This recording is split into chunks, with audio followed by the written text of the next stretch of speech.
आजा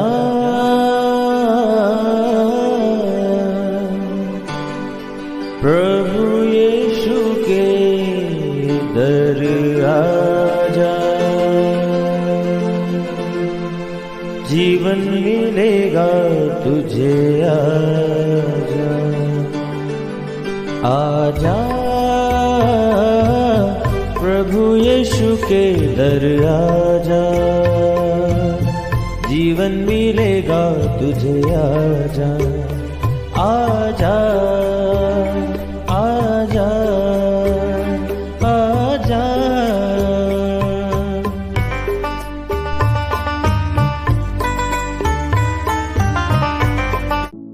praise the lord everyone. मैं pastor Kulbhushan Johar, Asian church of Christ Vancouver BC से programme नई जिंदगी की ओर में आप सबका बहुत बहुत स्वागत करता हूं। मैं उम्मीद करता हूं आप सब लोग अच्छे होंगे, तंदुरुस्त होंगे और परमेश्वर के कलाम में बढ़ रहे होंगे। तो आइए हर बार की तरह परमेश्वर के कलाम में से सीखने से पहले, वचन को पढ़ने से पहले, आइए हम लोग अपने सरों को झुकाएंगे, अपनी आंखों को बंद करेंगे।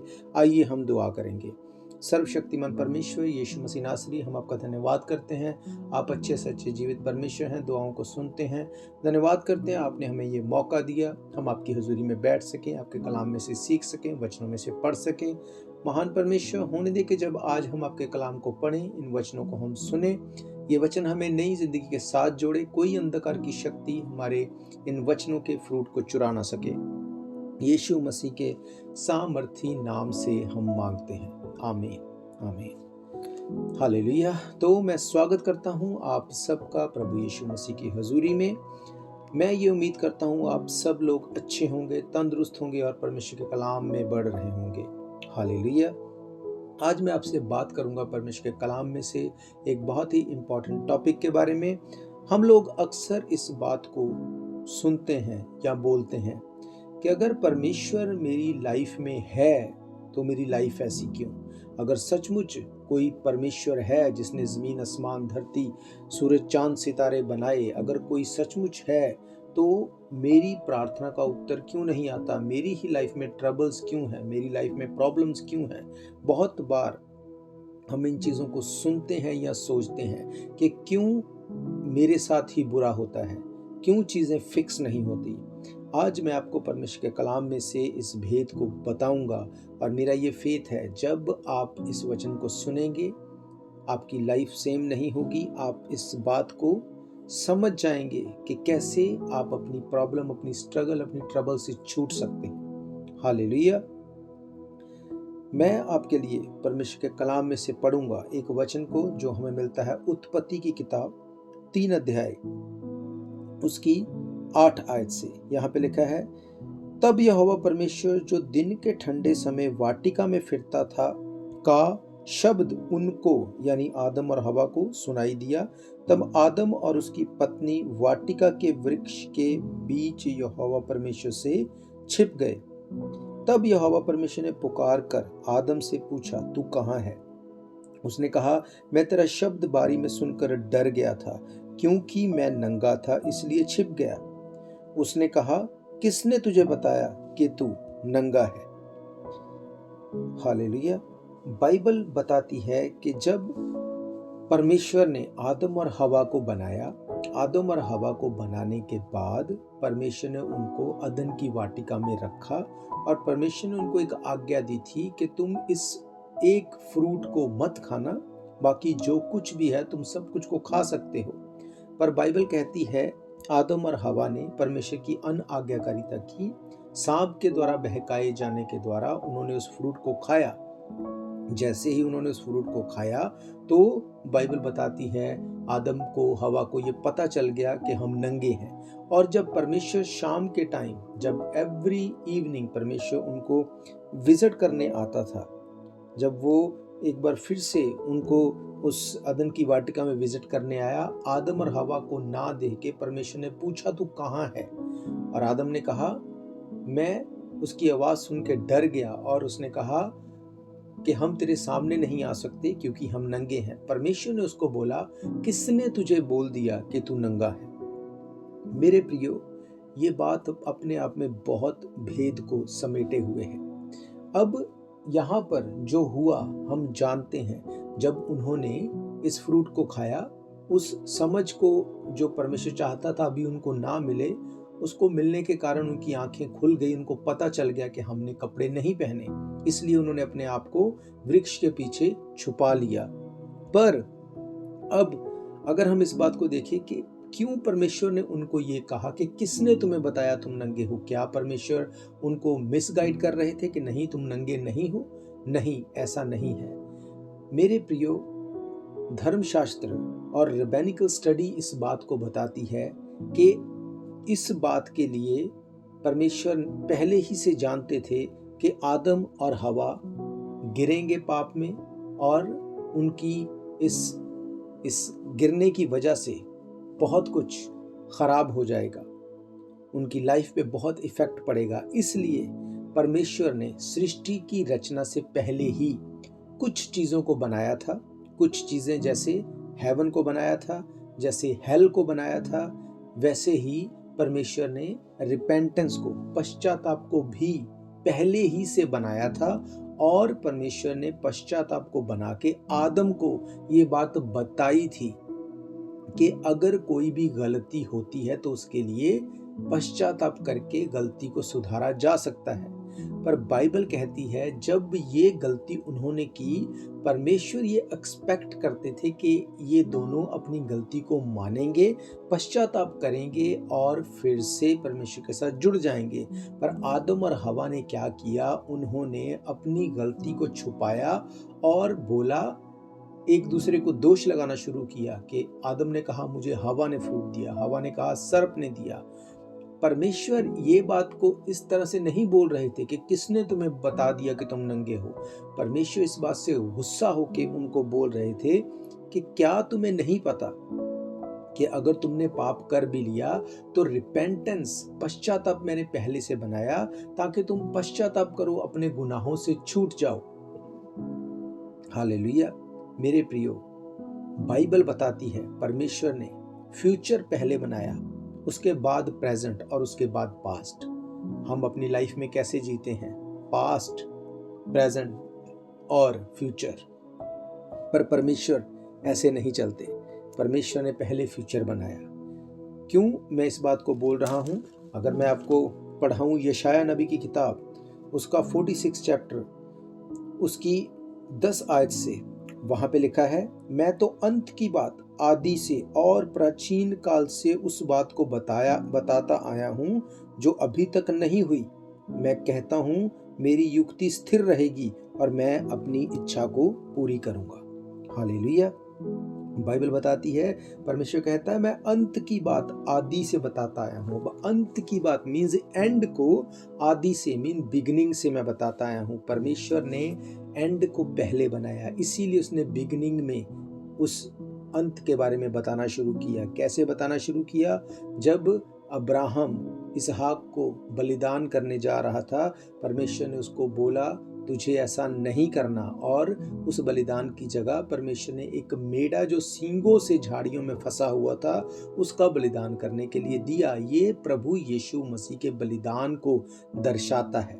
जब इसहाक को अब्राहम उस मोरिया पहाड़ पर लेके जा रहा था, बाइबल में लिखा है कि उसके पीठ के ऊपर लकड़ियों को लादा हुआ था। अब बाइबल बताती है जब यीशु मसीह को क्रूसीफाई किया जा रहा था, यीशु मसीह भी क्रूस को यानी उस लकड़ी को उसी मोरिया पर्वत के ऊपर लेके जा रहा था। बहुत सी ऐसी बातें हैं जो परमेश्वर पहले से बताते आए कि कैसे प्रभु यीशु मसीह बलिदान किए जाएंगे। अब परमेश्वर तो फ्यूचर को बना के सब कुछ को करके ऑलरेडी जानते हैं कि फ्यूचर में होगा क्या। पर मेरे प्रियो, मैं आपको एक बात बताना चाहता हूं, परमेश्वर ने भले ही फ्यूचर बनाया है, पर वो ये नहीं चाहते कि हम लोग किसी खराब फ्यूचर को एज इट इज रहने दें। बाइबल बताती है हम अगर प्रार्थना करें तो हम फ्यूचर को चेंज कर सकते हैं। इसीलिए परमेश्वर हमें ऐसे लोग देता है, परमेश्वर ऐसी सिचुएशंस देता है ताकि हम रिपेंट करें। अपने फ्यूचर के उस प्रॉब्लम वाली जगह में जाने की बजाय हम लोग परमेश्वर के साथ जुड़ जाएं, हम परमेश्वर की उस आज्ञा, उस प्लान के बीच में रहें ताकि वो ट्रबल हमारी लाइफ से चली जाए। हालेलुया। मेरे प्रियो, बाइबल बताती है परमेश्वर इस बात से गुस्सा हुए कि किसने तुझे बता दिया कि तू नंगा है। इसका मतलब परमेश्वर उसको ये बोल रहे थे कि जब तुझे पता है कि तू रिपेंट कर सकता है, जब तुझे पता है कि तू अब पश्चाताप करके अपने इस प्रॉब्लम से निकल सकता है, इस फ्यूचर को तू चेंज कर सकता है, क्यों तूने अपने आप को सरेंडर कर दिया, क्यों तूने अपने आप को हालात के आगे रख दिया ताकि जैसा शैतान चाहता है वैसा हो जाए। मेरे प्रियो, आज हम परमेश्वर को ये बोलते हैं कि मेरे साथ ऐसा क्यों हो गया। मेरे प्रियो, मैं आपको बताना चाहता हूँ, परमेश्वर ये नहीं चाहते कि आपके या मेरे साथ कुछ भी खराब हो, गलत हो या बुरा हो, पर परमेश्वर हमें एक विकल्प देते हैं। परमेश्वर ने आदम की लाइफ से वो टाइम आउट नहीं कर दिया कि उस टाइम को ही निकाल दिया कि सांप आके हवा को ना बहकाए। वो सब चीज़ों को वैसे ही होने दिया, पर एक विकल्प परमेश्वर ने दिया था कि पाप करने के बाद क्या तुम पश्चाताप में जाओगे या तुम दोष लगाने के बीच में जाओगे।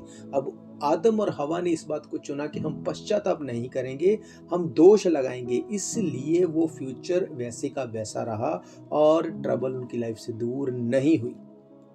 हालेलुया। बाइबल बताती है, बाइबल कहती है कि तुम लोग अगर परमेश्वर के क्लोज नहीं रहोगे, अगर परमेश्वर की हजूरी में नहीं रहोगे, बाइबल कहती है तो शैतान इस आड़ में बैठा है कि कौन कमजोर है और उसको वो फाड़ खाए। इसका मतलब डेवल नुकसान करने के लिए बैठा है, इसमें कोई डाउट नहीं है। पर अगर आप और मैं परमेश्वर की हजूरी में बैठे रहने का हम निर्णय लेंगे, उस विकल्प को चुनेंगे, परमेश्वर चीज़ों को चेंज कर देंगे। उदाहरण के तौर पर मैं अगर आपसे बात करूं, जब हिजकिय्याह राजा, जब उसको नबी ने, यशायाह नबी ने आके बोल दिया कि अपने घर वालों को बोल दे कि अपने सब कामों को सपेट ले, उसको बता दे कि अब मैं मरने पर हूँ, मेरे दिन खत्म हो गए। ये बहुत बड़ी बात है कि किसी को पहले ही ये बता देना कि हाँ तेरी लाइफ इतने दिन की रह गई। बाइबल कहती जब उसको पता चला, इसका मतलब वो फ्यूचर उसको बता दिया गया जो निश्चित था पूरा होना। उसने क्विट नहीं किया, बाइबल कहती उसने दीवार की और मुंह किया, यानी कि दुनिया से अपने आप को कट ऑफ किया और उसने परमेश्वर के सामने प्रार्थना की। उसने कहा परमेश्वर मेरे काम और मेरे आंसू देख, मैंने वो किया जो तेरे लिए होना सही था, मैं तेरी आज्ञाओं से बाहर नहीं गया, मैंने हर उस चीज़ को ख़त्म कर दिया जो तेरे नाम को ख़राब करती है। बाइबल कहती है उस बात को सुन के राजा हिजकिय्याह की परमेश्वर ने उसको कहा कि तुझे मैं 15 साल और देता हूँ। हालेलुया। उस फ्यूचर को हिजकिय्याह ने चेंज करवा लिया। आदम भी उस फ्यूचर को चेंज करवा सकता था क्योंकि परमेश्वर ने एक विकल्प दिया। परमेश्वर हाथ नहीं पकड़ेगा। बाइबल बताती है जब जल प्रलय के बाद सब चीज़ें नए सिरे से शुरू होनी थी, अब फ्यूचर ये नहीं था कि नूह अपने बेटे को श्राप दे जिसने उसे नंगा देखा, पर क्योंकि नूह ने शराब बनाई, शराब को पिया और नशे में वो बिना कपड़ों के था और उसके बेटे ने उसको देखा और उसने जाके अपने भाई को बताया और ये बात जब पता चली नूह को, उसने श्राप दिया उसको। अब ये फ्यूचर नहीं था पर उसने खुद ब खुद उसको क्रिएट कर लिया। हालेलुया। परमेश्वर ने हमारे लिए एक विकल्प रखा। इसीलिए बाइबल कहती है यूहन्ना 3:16 में, परमेश्वर ने जगत से ऐसा प्रेम किया कि उसने अपना इकलौता पुत्र दे दिया ताकि जो कोई उसके ऊपर विश्वास करे वो नाश ना हो परंतु अनंत जीवन पाए। अब परमेश्वर ने ये विकल्प हमें दिया। क्या हम प्रभु यीशु मसीह के ऊपर फेथ करते हैं? क्या हम प्रभु यीशु मसीह के लहू बहाने पर, उसके जी उठने पर क्या हम फेथ करते हैं? अगर हम फेथ करते हैं तो हमारा फ्यूचर, हमारी इटर्निटी होगी। और अगर हम फेथ नहीं करते हैं, हम एक्सक्यूज बनाते हैं जैसे आदम ने बनाया, तो फिर उसके कॉन्सिक्वेंसेस हमें भुगतने ही पड़ेंगे। हालेलुया। एक और आयत को मैं आपके लिए पढ़ूंगा, उत्पत्ति 3 अध्याय ही और उसकी 17 आयत से। यहाँ पे क्या लिखा है, और आदम ने उससे कहा, तूने जो अपनी पत्नी की बात सुनी और जिस वृक्ष के फल के विषय में मैंने तुझे आज्ञा दी, तू उसे ना खाना, उसको तूने खाया, इसलिए भूमि तेरे कारण शापित है। तू उसकी उपज जीवन भर दुख के साथ खाया करेगा और वे तेरे लिए कांटे और ऊंट कटारे उगाएगी, और तू खेत की उपज खाया करेगा, अपने माथे के पसीने की रोटी खाया करेगा, अंत में मिट्टी ही में मिल जाएगा। हालेलुया। बाइबल बताती है कि जब पाप हो गया, जब अनाज्ञाकारिता हो गई, तब परमेश्वर ने आदम को, हवा को और सांप को, तीनों को डांटा और श्राप दिया। बाइबल कहती है तब परमेश्वर ने आदम को इस बात को कहा कि क्योंकि तूने मेरी बात नहीं मानी, इसलिए अब तू भूमि को तू खुद जोता बोया करेगा, तू जीवन भर उसकी उपज दुख के साथ खाएगा। लिखा है वो तेरे लिए कांटे और ऊंट कटारे उगाएगी, तू खेत की उपज खाया करेगा। जो खेत की उपज के लिए ओरिजिनल हिब्रू भाषा में वर्ड यूज हुआ, उसका मतलब है हर्ब्स, उसका मतलब है औषधि, मीन्स दवाई। और कांटे और ऊंट कटारे का क्या मतलब? कांटे और ऊंट कटारे का मतलब है बीमारियां। आज कोई भी बीमारी आप उठा के देख लो, कोई भी बीमारी, वो सब बीमारियां खाने की वजह से ही हमारी बॉडी में आती हैं। ज़्यादा नमक खाते हैं, ब्लड प्रेशर बढ़ जाता है। ज़्यादा शुगर खाते हैं, हमें डायबिटीज़ की हम सुनते हैं कि प्रॉब्लम हो जाती है। अलग अलग बीमारियां, उनकी वजह क्या रहती है? फूड ही उनकी वजह रहती है। हम इस बात को जानते हैं कि फूड से ही ट्रबल्स, बीमारियां आती हैं, जिसको बाइबल ने हजारों साल पहले बोल दिया। परमेश्वर ने कहा ये भूमि तेरे लिए कांटे और ऊंट कटारे ही उगाएगी और तू खेत की उपज खाया करेगा। मीन्स तुझे हर्ब्स, तुझे दवाइयाँ खानी पड़ेंगी। क्यों? क्योंकि ये भूमि तेरे लिए ऊंट कटारे और कांटे मीन्स बीमारियाँ ही तेरे लिए उत्पन्न करेगी। कैसे इसको हम सोच सकते हैं कि ऊंट कटारे और कांटे बीमारियाँ हैं? पौलुस ने इस बात को कहा कि मुझे एक कांटा चुभोया गया, जिसके लिए मैंने 3 बार प्रार्थना की और परमेश्वर ने मुझे हील ना करके कहा कि मेरी सामर्थ्य ही तेरे लिए काफी है। इसका मतलब वो कांटे, वो बीमारी के बारे में बात कर रहा था। अब परमेश्वर की ये इच्छा नहीं थी कि मनुष्य कांटे, ऊंट कटारे यानी बीमारियों में जिए। अब क्या करता परमेश्वर? जब इस पाप को आदम ने किया तो परमेश्वर ने उसको इसके लिए जो दंड दिया, उसको भोगना पड़ना था। पर परमेश्वर, बाइबल कहती है, परमेश्वर ने जगत से ऐसा प्रेम किया, इसलिए उसने अपना इकलौता पुत्र दे दिया। अब जब यीशु मसीह को दिया गया, यीशु मसीह को ना सिर्फ कोड़े मारे गए, ना सिर्फ उसको लहू लुहान किया गया, कीलें मारी गई, पर एक और चीज उसके साथ हुई, और वो ये कि उनके सिर के ऊपर कांटों का ताज रखा गया। अब ये कांटों का ताज क्या है? ये कांटों का ताज इस बात को दिखाता है कि कांटे यानी कि बीमारियां, यानी कि हम सब की बीमारियों को, ट्रबल्स को यीशु मसीह ने अपने ऊपर ले लिया। अपने ऊपर उन सब ट्रबल्स को लेके अपने आप को बलिदान किया, और उसने कहा अब जो कोई इस बात के ऊपर फेथ करेगा कि मैंने तेरी बीमारियों को, तेरे पापों को अपने ऊपर ले लिया, वो इस बात को मान के अंगीकार करेगा, अब उसका उद्धार होगा। हालेलुया। जिस काम को आदम करने में फेल हो गया, उस काम को यीशु मसीह ने आके पूरा किया। उन चीजों को, उन अथॉरिटीज को जिसको आदम ने लूज कर दिया उस अदन की वाटिका में, वहीं पर यीशु मसीह ने आके उस अथॉरिटी को वापस लिया। क्यों? क्योंकि परमेश्वर ने आदम से क्या कहा था? जिस दिन तू इस फ्रूट को खाएगा, तू उसी दिन मर जाएगा। हालेलुया। अब इसके बारे में अगर हम देखें, परमेश्वर ने तो ये बोला था कि जिस दिन खाएगा उसी दिन मर जाएगा, पर आदम तो 900 से ज्यादा साल तक जीवित रहा। तो क्या परमेश्वर ने झूठ बोला? नहीं मेरे प्रियो, बाइबल बताती है स्वर्ग में एक दिन 1000 साल के बराबर है। इस हिसाब से परमेश्वर की ओर से 1000 साल पूरे नहीं हुए। इसका मतलब आदम एक दिन भी पूरा जीवित नहीं रह सका।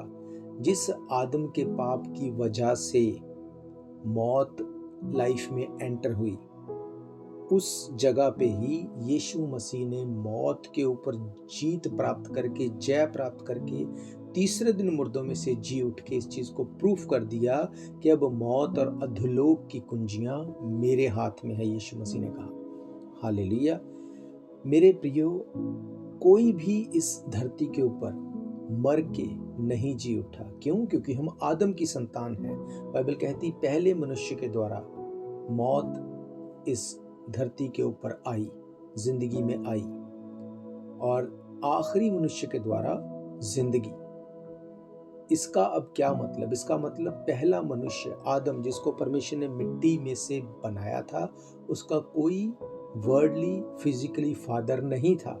उसकी अनआज्ञाकारिता की वजह से मौत जिंदगी में आई। दूसरा आदम मीन्स यीशु मसीह, जिसका कोई भी वर्डली फादर नहीं था, उसकी आज्ञाकारिता और परमेश्वर के साथ बने रहने की वजह से हम जिंदगी पाते हैं। उसने मुर्दों में से जी उठ के इस चीज को प्रूफ कर दिया। उसने कहा है, मौत तेरा डंक कहाँ रहा।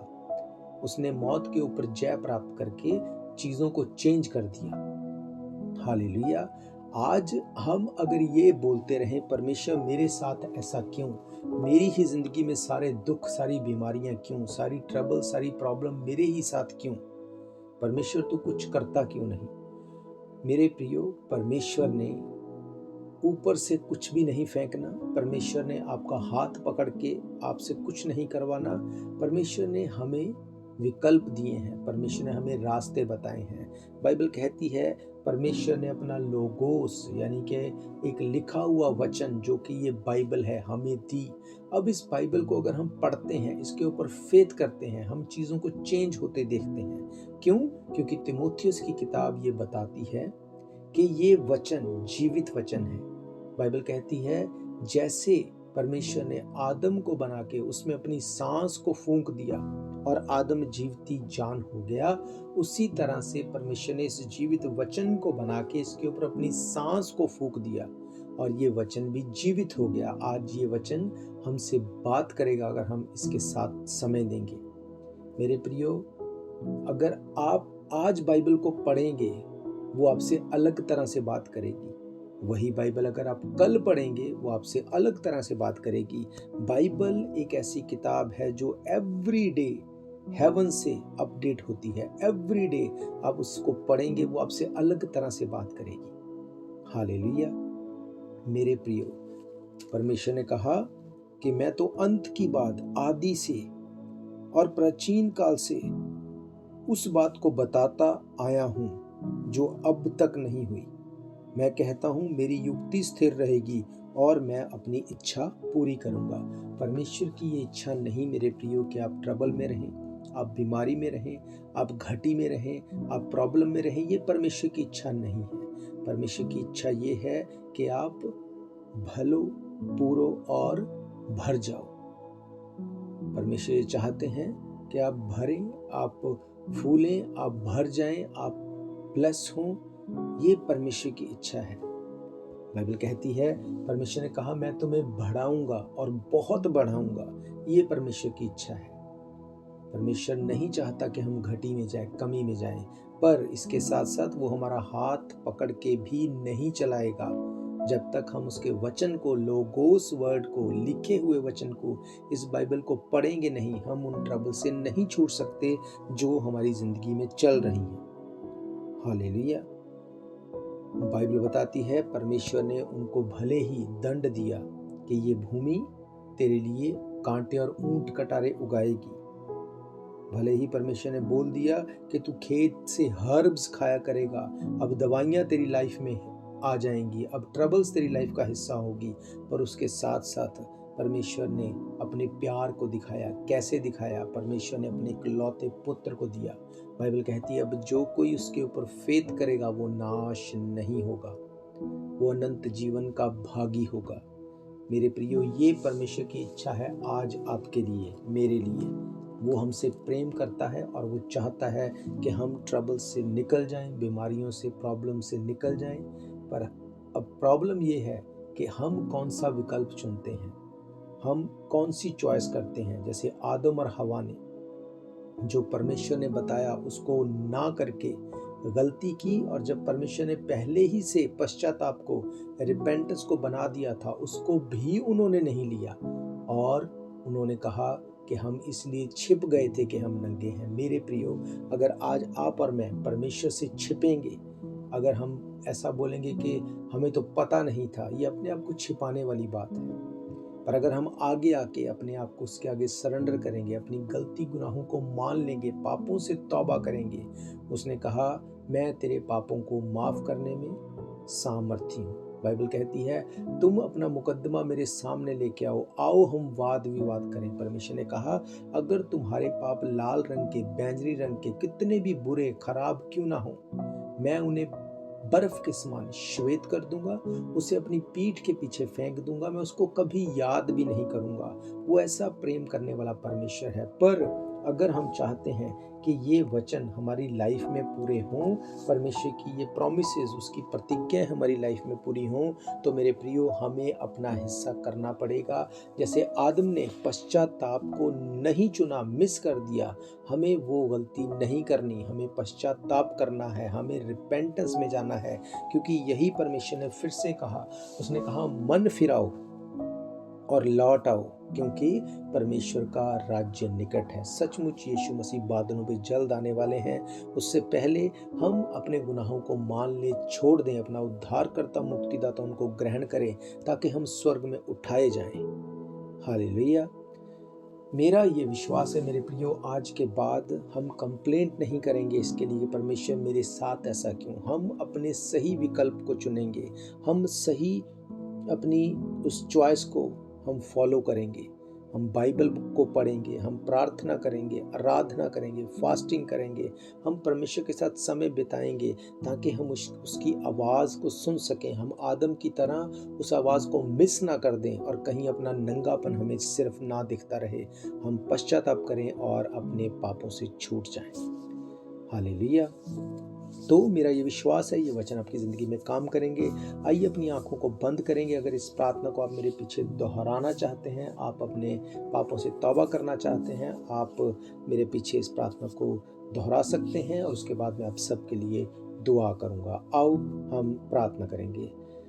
सर्वशक्तिमान परमेश्वर, हम आपका धन्यवाद करते हैं आपके इस वचन के लिए जो बताता है कि हमें गिल्ट में नहीं जाना, हमें पश्चाताप करना है, हमें अपने नंगेपन की ओर ध्यान ना देते हुए हमें रिपेंटेंस में जाना है, अपने गुनाहों को मानना है, गलतियों को मानना है, ताकि आप हमारी गलतियों गुनाहों को माफ़ करें, हमें अपने लायक बनाएं और स्वर्ग के अधिकारी हम होने पाए। महान परमेश्वर, आज हम अपनी गलती गुनाहों को मानते हैं, पापों से तौबा करते हैं, अपना उद्धारकर्ता आपको ग्रहण करते हैं। आप हमारी मदद करें, सहायता करें। हम सारी आदर महिमा आपके नाम को देते हैं। आप हमें अपने बेटे और बेटियां होने का अधिकार दें। यीशु मसीह के सामर्थी नाम से हम मांगते हैं, आमीन आमीन। आइए मैं आप सबके लिए दुआ करूंगा। सर्वशक्तिमान परमेश्वर, इस वक्त मैं प्रार्थना करता हूं अपने भाई बहन बच्चे बुजुर्ग के लिए। खुदाबंद, मैं प्रार्थना करता हूं इनकी सारी ट्रबल्स, सारी प्रॉब्लम्स, सारी बीमारियां, सारी कमजोरियां यीशु मसीह के समर्थी नाम से चली जाएं। खुदाबंद, इनको तेरे लहू के नीचे छिपाता हूं, कोई अंधकार की शक्ति इनकी फैमिली के ऊपर अटैक ना कर सके। खुदाबंद, मैं प्रार्थना करता हूं इन सबको लंबी उम्र, तंदुरुस्ती, निरोग जीवन और खुदाबंद आपकी निकटता के लिए मैं मांग लेता हूँ। हर अंधकार की शक्ति को जो इनको नुकसान में लेके जाती है, यीशु मसीह के नाम से हम कैंसिल करते हैं। यीशु मसीह के सामर्थी नाम से हम मांगते हैं, आमीन आमीन। हालेलुया। तो मैं आप सबका धन्यवाद करता हूँ, आपने अपना कीमती समय निकाला। और मैं आपको बताना चाहता हूँ, अगर आप इन पर्सन चर्च में आके, परमेश्वर के भवन में आके मीटिंग को अटेंड करना चाहते हैं, हर इतवार दोपहर 1 बजे हम परमेश्वर के घर में मिलते हैं।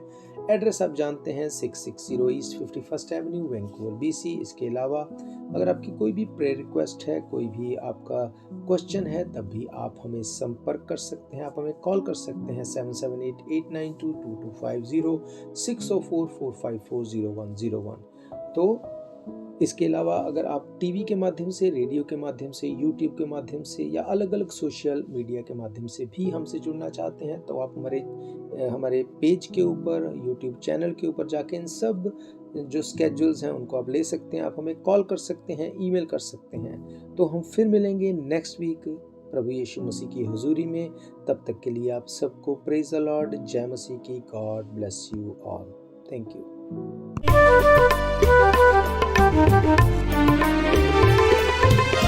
शायद ये मौका होगा आखिरी, तुझको बुला रहा है नासरी। धोखा ही धोखा संसार है, प्रभु यीशु का सच्चा प्यार।